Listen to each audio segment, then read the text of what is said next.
Baik, selamat malam Mas Bas semua. Terima kasih atas kehadirannya pada malam hari ini. Kita melanjutkan pertemuan kita setelah kemarin UTS ya. Terima kasih yang sudah eh, mengikuti UTS dengan baik, dan kemarin juga sudah ada yang mengikuti UTS susulan. Semoga hasilnya juga bisa mendapatkan yang terbaik juga.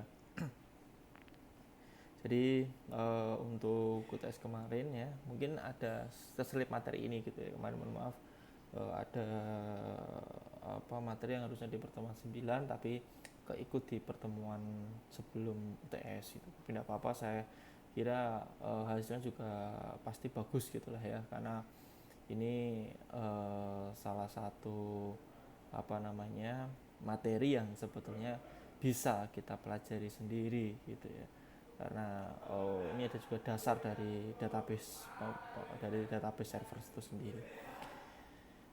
Nah, pada sore hari ini, pada malam hari ini ya, kita akan belajar terkait dengan DML ya, Data Manipulation Methods. Ya, ini kemarin kita sudah belajar dengan DDL ya, sekarang belajar terkait dengan DML. Nah, terkait dengan DML itu sendiri atau Data Manipulation Language ya. DML atau singkatan dari Data Manipulation Language itu merupakan kumpulan perintah query yang digunakan untuk memanipulasi data pada database ya. Misalnya digunakan untuk menambah data, merubah data maupun menghapus data pada database gitu ya. Jadi fungsi dari DML itu ya dapat berfungsi ya untuk memanipulasi database ya, seperti menambah data, merubah atau mengganti data, dan menghapus data ya. Jadi kemarin itu perintah dasar di DDL, nah sekarang ini adalah perintah pengembangannya ya, di mana perintah pengembangan ini pun juga akan penting juga bisa dilakukan dengan baik agar bisa mendapatkan operasional atau operasi basis data yang baik pula gitu ya. Ini akan membuat sebuah data itu bisa berjalan dengan baik. Nah, kalau DML itu sendiri atau Data Manipulation Language itu ada 4 perintah ya. Yang pertama adalah insert, yang kedua adalah select, yang ketiga adalah update, yang keempat adalah delete ya.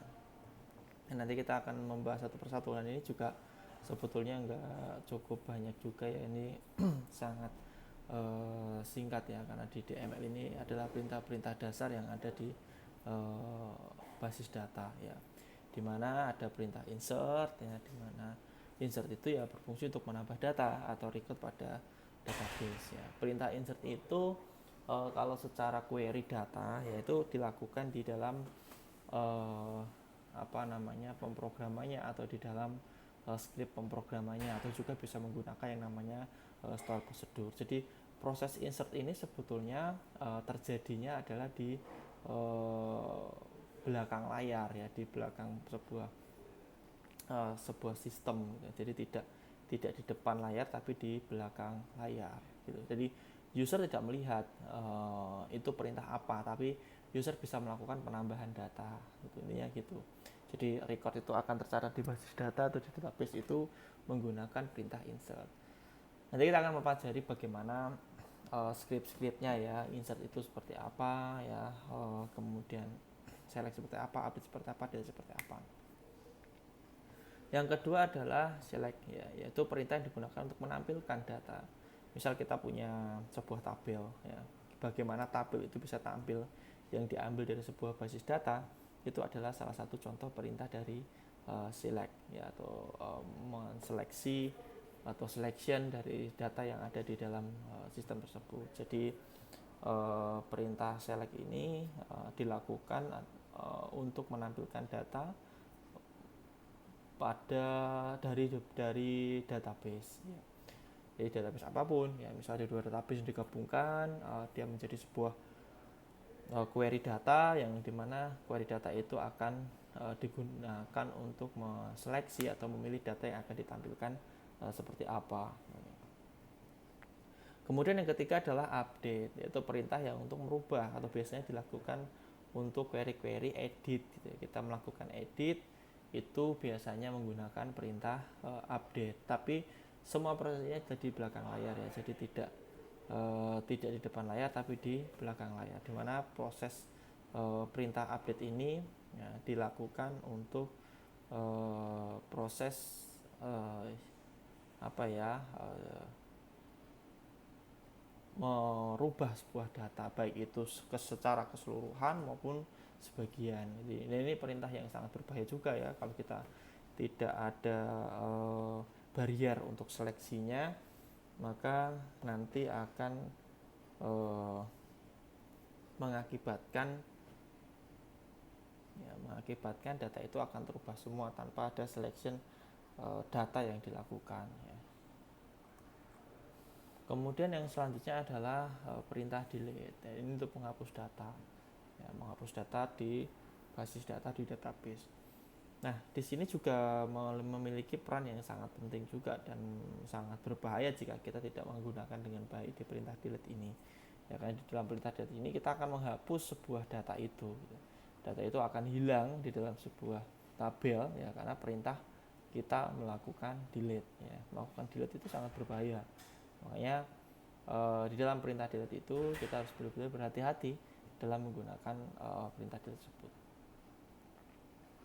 Nah, ini contoh saya contohkan masing-masing ya dalam setiap perintahnya ya. Contoh adalah perintah insert ya. Kalau secara di query di SQL-nya itu adalah insert into ya. Insert into itu wajib ada ya. Insert into ya, nama tabelnya apa, values ya. Field 1, field 2, dan ini sebetulnya harus urut juga ya, field apa yang nanti akan diisikan ya. Misal field 2 nya akan dikosongi ya harus dikasih koma juga gitu, tapi kosong. Tapi harus dilihat juga apakah itu boleh kosong atau tidak. Kalau tidak boleh kosong ya berarti data itu harus terisi ya, harus terisi agar keterisian data itu terpenuhi. Tapi kalau memang data itu tidak boleh kosong, boleh kosong ya bisa dilewati ya. Nah, misal keterangan itu kan boleh ada boleh tidak. Kalau itu boleh ada atau boleh tidak ya berarti itu akan diisikan ya. Tapi kalau bisa diisikan bisa tidak. Tapi kalau wajib atau mandatory itu harus ada ya. Itu perintahnya sama, insert into. Nah, ini adalah fungsi select ya. Fungsi select di sini adalah seperti yang saya sampaikan tadi. Dia berfungsi untuk mengambil atau menseleksi sebuah tabel ya, di mana tabel itu bisa kita beri kondisi ya dengan where ya, atau dengan like ya, where like ya. Kemudian kita bisa menggunakan perintah ascending, descending gitu ya untuk mengurutkan. Itu bisa kita search by 10 data atau top 10 ya. Itu bisa dilakukan semua dengan menggunakan perintah select. Dengan perintah, kalau ini select bintang ya, bintang ini menandakan semua variabel itu akan dipakai untuk proses selectnya. From itu dari mana, nama tabelnya, jangan lupa titik koma. Contoh di bawah adalah select bintang from mahasiswa. Jadi perintah ini adalah untuk mengambil atau menampilkan semua variabel yang ada di tabel mahasiswa. Kalau yang sini tadi insert into ya, menginsert ke tabel mahasiswa dengan parameter yang dibantu oleh name ya, 1 2 3 4 5 6, nama Yao, untuk emailnya adalah yao@gmail.com ya. Jadi itu adalah satu perintah di SQL-nya ya. Nah, di sini dapat kita lihat bahwa dalam insert into itu ada parameter atau field yang harus diisi. Jadi tidak bisa langsung di bypass begitu saja, tidak bisa. Jadi harus benar-benar terisi. Nah, kalau ini memang harus ada from-nya ya, from apa, kemudian bisa dikombinasikan dengan join gitu ya, inner join, left join, outer join ya. Kemudian perintah-perintah SQL yang lain yang dikombinasikan dengan perintah select, karena kita akan mencari data yang lebih spesifik itu secara query-nya akan lebih kompleks ya dibandingkan dengan perintah query-query biasa. Kemudian ini adalah perintah update ya. Kalau perintah update itu secara query-nya adalah update ya, nama tabelnya apa, set. Nah, set ini adalah field mana yang akan kita update ya, akan kita ubah. Nama fieldnya apa ya, sama dengan data barunya apa ya, yang bisa isikan. Misal salah namanya, harusnya Tommy tapi ditulisnya adalah Toma gitu ya, atau Tomo gitu. Itu kan harus diganti. Nah, itu secara field apa, field nama. Nah, kemudian di dalam update itu penting kita harus menambahkan kondisi ya. Di sini ada where ya. Where ini fungsinya untuk apa? Where ini fungsinya adalah untuk membatasi atau barrier update itu tidak mengupdate ke semua tabel atau ke semua field. Misal yang harusnya itu ya nama Tomo itu ya di NIK 112233 misal ya. Tapi kalau kita tidak melakukan where ya semua nama di dalam database itu akan menjadi Tomo gitu. Nah, itu yang harus kita ketahui. Ini sering terjadi gitu ya, dan di best practice atau di lapangannya tuh sering terjadi kalau kita benar-benar kelupaan. Ini sangat berbahaya sekali ya kita terlewat dalam mengupdate sebuah data ini. Makanya update mahasiswa set ya. Set itu mengset variabel apa, variabel name dengan data apa ya, data tersebut ya. Misal 65431 where ID ya, where-nya ID-nya berapa, kemudian ID 1 ya. Misal ID 2. Jadi dia akan menseleksi satu data yang akan diupdate. Kalau nggak ada where ID-nya ya udah semua data itu akan terupdate. Kemudian yang terakhir adalah delete ya. Di dalam perintah delete itu ya, di dalam perintah itu juga sederhana ya. Delete from nama tabel where ya, nama fieldnya apa. Nah, ini juga penting. Kalau delete nanti tidak kita gunakan where, ya semua data nanti akan hilang semua. Nah, itu akan sangat berbahaya ya, karena jika kita melakukan perintah penghapusan data tanpa menggunakan where, itu akan membuat datanya akan hilang semua. Nah, ini penting untuk kita lakukan, untuk kita perhatikan bahwa kita melakukan penghapusan data itu harus ada filterisasinya. Tidak boleh kita melakukan penghapusan data langsung tanpa adanya where ya. Benar-benar harus diperhatikan.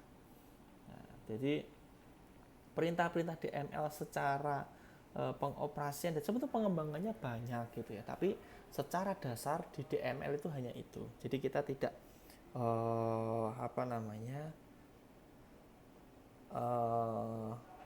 saya tidak menjelaskan semuanya, tapi secara manipulation language-nya saya jelaskan sederhana, dan kemarin mungkin juga sudah saya ujikan, dan ini sangat mudah gitu ya. Misal kita ingat memilih itu kita bisa menggunakan select, mengedit kita bisa menggunakan update, menghapus kita bisa menggunakan delete, kemudian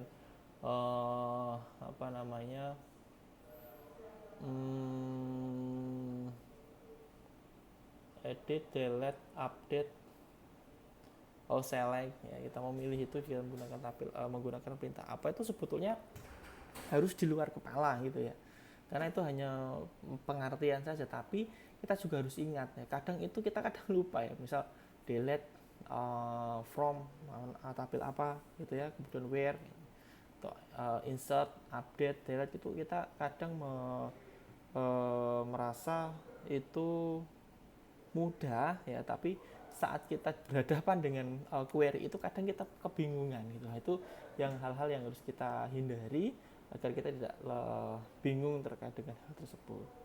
Jadi untuk pertemuan kita pada malam hari ini di pertemuan 9 itu memang sangat singkat, karena sebetulnya ini adalah pertemuan melanjutkan di pertemuan 8, di pertemuan 7. Yang kemarin di pertemuan 7 kita belum ada 01 ya. Jadi akhirnya kita mengikuti di pertemuan ini untuk pertemuan 9-nya gitu ya. Mungkin itu yang bisa saya sampaikan Mas Mbak semua, jadi perintah-perintah SQL ini memang sangat penting untuk kita ketahui dan harus kita lakukan gitu ya, agar mendapatkan hasil yang terbaik dalam memanipulasi database-nya. Baik, seperti yang saya sampaikan, saya tidak akan membahas panjang lebar terkait dengan DML ini. Silahkan jika ada yang ingin ditanyakan, bisa tanyakan langsung di live chat atau bisa tanyakan langsung di grup ya, agar apa yang dibingungkan, apa yang ingin ditanyakan bisa tersampaikan dengan baik. Dan di minggu depan dan nanti kita di minggu berikutnya di pertemuan ke sebentar saya cek dulu materi saya ya, di pertemuan ke 12, 13, 14 nanti saya akan lakukan penugasan ya. Di 3 pertemuan itu saya akan lakukan penugasan Mas Mbak semua mengerjakan tugas ya dengan waktu 3 minggu itu, dan nanti di tugas itu uh, ya ibaratnya tugas besar lah ya, tugas besar tugas akhir kita, dan silahkan nanti bisa dikerjakan dengan baik. Bagaimana petunjuk pengerjaannya nanti akan saya sampaikan saat di pertemuan 11, jadi 12, 13, 14 nanti kita akan ada penugasan. Nah di situ seperti apa penugasannya nanti akan sesuai dengan instruksi saya gitu ya, instruksi saya yang akan saya sampaikan di pertemuan 11. Harapannya nanti bisa mengejarkan hasil yang terbaik, dan saya ingin apa yang saya sampaikan di pertemuan 1 sampai pertemuan ke-11 nanti bisa dipahami dengan baik. Di situ saya nanti bisa mengukur sejauh mana pemahaman Mas Mbak semua dalam penerimaan materi saya. Nah di situ nanti saya tahu, oh mahasiswa ini bisa paham, mahasiswa ini belum paham. Nah, nanti harapannya Mas Mbak semua bisa melakukannya dengan baik, mendapatkan hasil yang terbaik dan memberikan yang terbaik dalam tugas tersebut. Kemudian Mas Mbak semua juga selalu ya mengerjakan tugas yang mungkin nanti akan saya berikan itu ya dengan maksimal ya, bisa jadi nanti itu akan menjadi nilai pengganti nilai UAS gitu ya. Karena saya melihat dari proses, tidak melihat dari hasil. Karena mungkin dengan UAS dengan penugasan atau hanya dengan mengajarkan UAS saja, saya belum tahu ini benar-benar bisa memahami materi saya atau tidak. Ya meski memang kita melakukan perkuliahan ini secara online, tapi harapannya materi saya bisa terserap dengan baik. Dan saya paham kesibukan Mas Mbak semua ini bermacam-macam gitu ya, ada yang masih bekerja, ada yang mungkin ada shift-shiftan bekerjanya gitu, dan itu akan menghambat dalam proses tersebut. Nah maka dari itu semoga itu tidak menjadi hambatan dan bisa memberikan yang terbaik dalam proses pembelajaran kita.